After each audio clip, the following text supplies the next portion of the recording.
I'm Healing Wolf, here to sail with you across the ocean of recovery. Let's take a deep breath in together through the nose.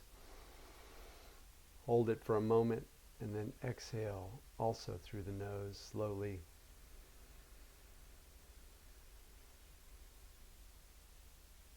Just slowing our breathing down as you listen to my voice. I'm going to tell you a story of yesterday when I went to the Big Red Bus and donated blood.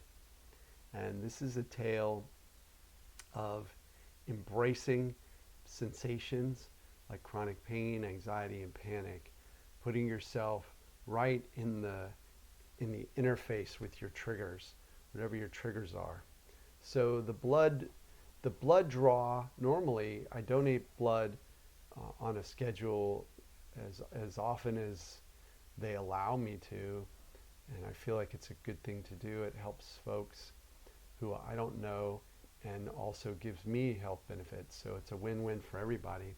And so I went yesterday, and usually for a long time I would not look at the needle going in. I would turn away. And I feel like that turning away from watching that needle go into my vein was a habit and a fear habit where I felt like if I didn't look at it, maybe it would hurt less or be less scary or whatever. But really, I was showing my unconscious mind, teaching my unconscious mind that I was afraid. And actually, in another lifetime, long ago in college, I used to work as a phlebotomist. I used to draw blood from people and also give injections. So I was working with needles. So I don't consciously, I wouldn't say to anybody, I'm afraid of needles. Like I'm not. Like, but why was I turning away? And the interesting thing was when I wouldn't watch the needle go in, whether it was a shot or a blood draw, then I would feel it. It would pinch a lot more. It would hurt a lot more. And yesterday it barely hurt at all. And you could say that, oh, well, maybe the phlebotomist was great. She had only 2 months of experience, I asked her. So, and then I had a blood draw just for medical checkup maybe a month ago.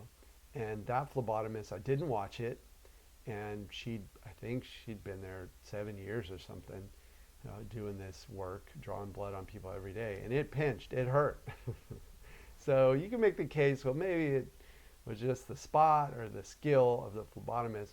But I'm making the case that it was because I watched it that it didn't hurt. Because I was showing my mind that I could handle this. Like I'm going to just be open to feeling it. I'm going to really feel it, see it, experience it, and allow that openness. And that's what I'm encouraging you to do with your pain sensations or your anxiety sensations or your panic, is to just be in it and stare at it, stare it down, stare at it calmly. If there's fear, there's fear. Feel the fear. Allow the fear. We're entering this state of practicing allowing. So allowed that big needle. It was way bigger than I thought. It was bigger than like when you get a shot or when you get your blood drawn for blood testing. Those needles are much smaller.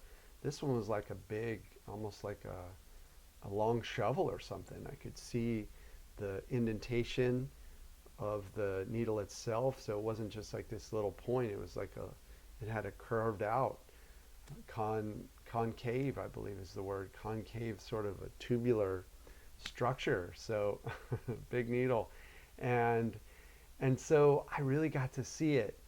I'm not afraid of it. It didn't hurt, and I'm glad to have done that. So I feel good on the other side.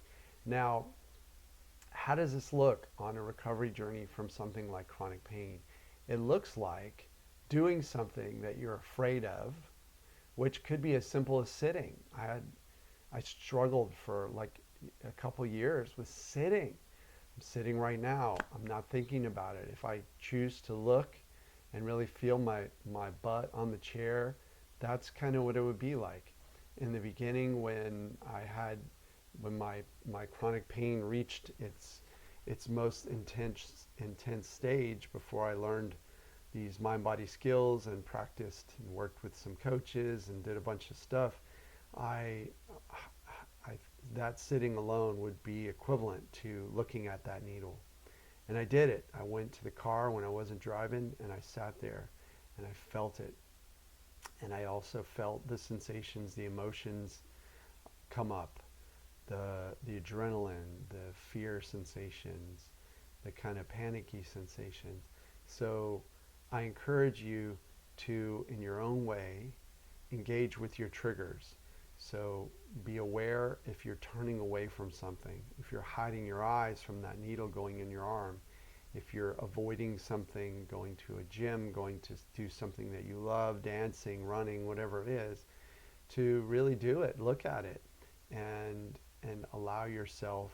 Of course, I'm not giving medical advice. I assume you're getting checked by your physician and you've got the go ahead to do normal things in life. But on a journey with recovery from a neuroplastic sensation or protection sensation from unconscious mind, it really makes sense to go forward, to move forward in this way, to watch the needle go in, to engage with your triggers, and to allow them to dissolve. Your mind will no longer fear something that you embrace. So when the fear goes, then the sensations go. If you've enjoyed this video and other videos, please subscribe. Please give me a thumbs up and drop a comment how you're going to engage in this process of watching the needle go in, of getting face to face with what you fear and allowing your sensations to fade away through that process of engaging with your triggers, of exposing yourself to your triggers. Tell me in the comments how you're going to do that, and then how it goes. Let me know how it goes.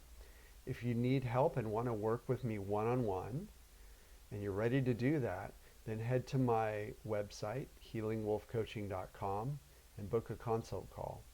You can also sign up for my mailing list, which is a free list, and you get a free download of my most powerful somatic meditation, The Rose Teaches the Thorns How to Pray.